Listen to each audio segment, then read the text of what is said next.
Admit ಮಾಡಿ 5 hours ಆಯಿತು. Life support ಕೊಟ್ಟಿದ್ದೀವಿ. ಪಾಯ್ಸನ್ ಗ್ಯಾಸ್ ಯಾವುದು ಅಂತ ಗೊತ್ತಾದರೆ ಟ್ರೀಟ್ಮೆಂಟ್ ಮುಂದುವರಿಸ್ಬೋದು. ಈಗ 2 ಅವರ್ಸು ತಡಿಬೋದು, ಇದನ್ನೇ ಕಂಟಿನ್ಯೂ ಮಾಡ್ಬೋದು. ಟ್ರೀಟ್ಮೆಂಟ್ ಕೊಟ್ಟಿಲ್ಲ ಅಂದರೆ ಜೀವಕ್ಕೆ ಅಪಾಯ.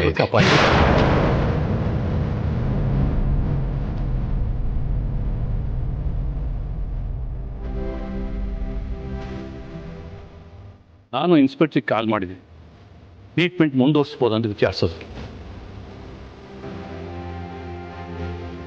ಅವರು ಪ್ರಯತ್ನದಲ್ಲಿದ್ದಾರೆ.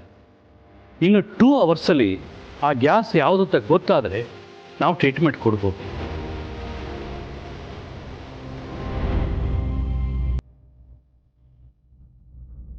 ಇಲ್ಲ ಅಂದರೆ ಕಷ್ಟ ಆಗತ್ತೆ. ದಯವಿಟ್ಟು ಅರ್ಥ ಮಾಡ್ಕೊಳ್ಳಿ, ಇದ್ರಲ್ಲಿ ನಮ್ಮ ನೆಗ್ಲಿಜೆನ್ಸಿ ಏನೂ ಇಲ್ಲ. ಏನಾದರೂ ವ್ಯತ್ಯಾಸ ಆದರೆ ನಮ್ಮ ಮೇಲೆ ಆರೋಪ ಹೊರಿಸಬೇಡಿ. ಡಾಕ್ಟ್ರೆ, ದಯವಿಟ್ಟು ನನ್ನ ಮಗಳನ್ನು ಉಳಿಸ್ಕೊಡಿ. ನಮಗೂ ಅದೇ ಬೇಕಾಗಿರೋದು. ಆದಷ್ಟು ಬೇಗ ಟ್ರೀಟ್ಮೆಂಟ್ ಶುರು ಮಾಡಬೇಕು. ಪೇಷಂಟ್ ರಿಯಾಕ್ಟ್ ಮಾಡಬೇಕು. ಇದಕ್ಕೆಲ್ಲ ಟೈಮ್ ಹಿಡಿಯುತ್ತೆ. We are running out of it. ಆದಷ್ಟು ಬೇಗ ಗ್ಯಾಸ್ ಯಾವುದೋ ಅಂತ ಗೊತ್ತಾದರೆ ನೀವು ಭರವಸೆ ಇಡ್ಬೋದು. ಇಲ್ಲಾಂದ್ರೆ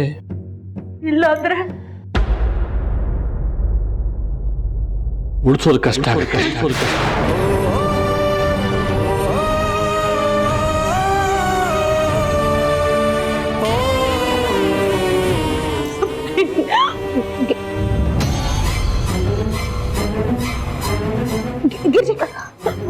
ಗಿರ್ಜಕ ಸಮಾಧಾನ ಮಾಡ್ಕೊಳ್ಳಿ, ಏನಾಗಲ್ಲ. ಗಿರ್ಜಕ ಸಮಾಧಾನ ಮಾಡ್, ನೀರ್ ತಗೊಂಬ. ಗಿರ್ಜಕ ಸಮಾಧಾನ ಮಾಡ್ಕೊಳ್ಳಿ. ನೋಡಿ, ಸ್ವಲ್ಪ ನೀರ್ ಕುಡೀರಿ, ತಗೊಳ್ಳಿ, ಸುಧಾರಿಸ್ಕೊಳ್ಳಿ ಒಂಚೂರು.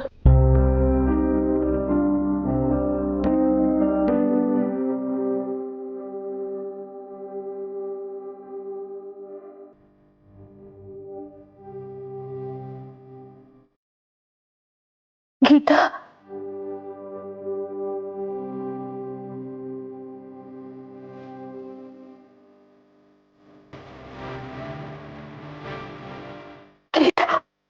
ಗೀತನ್ಗೆ ಏನು ಆಗಲ್ಲ. ಗಿರ್ಜಕ, ಗೀತನ್ಗೆ ಏನು ಆಗಲ್ಲ, ಧೈರ್ಯವಾಗಿರಿ ನೀವು.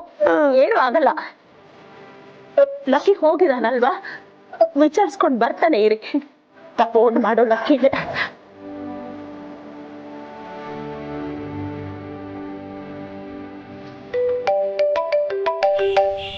ದತ್ತಣ್ಣ ಫೋನು.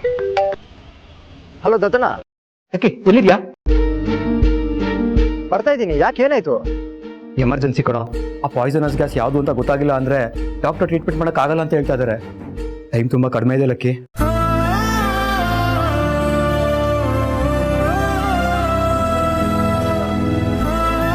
ದತ್ತಣ್ಣ, ನಾನು ಹಾಸ್ಪಿಟಲ್ ಕಡೆ ಬರ್ತಾ ಇದ್ದೀನಿ. ಒಂದು ಚಿಕ್ಕ ಇನ್ಫಾರ್ಮೇಶನ್ ಸಿಕ್ಕಿದೆ. ಗೀತನ್ ಫೋನ್ ಕದ್ದಿದ್ದು ಯಾರು ಅಂತ ಗೊತ್ತಾಯ್ತು.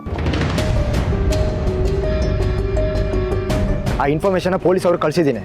ಅವ್ರು ಇನ್ವೆಸ್ಟಿಗೇಟ್ ಮಾಡ್ತಾ ಇದ್ದಾರೆ, ಯಾರು ಅಂತ ಹುಡುಕ್ತಾರೆ. ಸರಿ, ಬೇಗ ಬಾ. ಹೊರಟಿದ್ದೀನಿ ದತ್ತಣ್ಣ, ಬಂದ್ಬಿಡ್ತೀನಿ.